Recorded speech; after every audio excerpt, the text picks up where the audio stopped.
Hello, I'm Jan, and this is Aperture, explained in 3 minutes.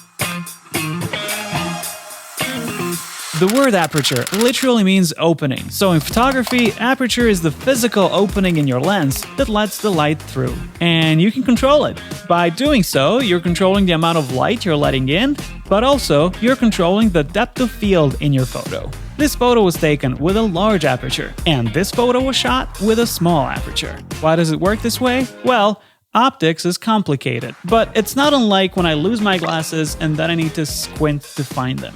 Now here's something that usually confuses people, and it sure did confuse me. f2 is large, f16 is small. The numbers are backward, and that's because the aperture number is actually a fraction.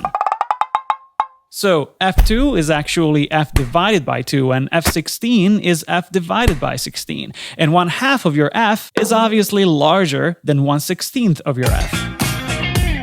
What is f, you ask? Well, that's your focal length. So on this 18 to 55mm lens, the focal length ranges from 18 to 55mm, and the size of its aperture is relative to its focal length. On some cameras, you control aperture directly on the lens. Some of them have a dedicated dial on their bodies, and some will have you press a button and then turn a dial.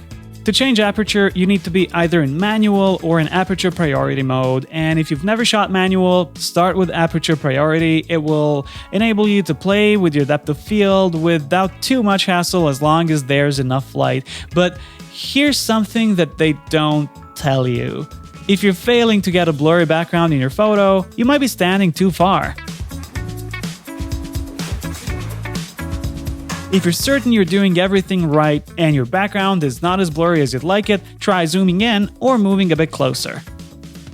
So to recap, small number, large aperture, shallow depth of field. Big number, small aperture, deep depth of field. Happy shooting! This video is brought to you by me, and I have a print store. I'd be really happy if you checked it out. The link is below.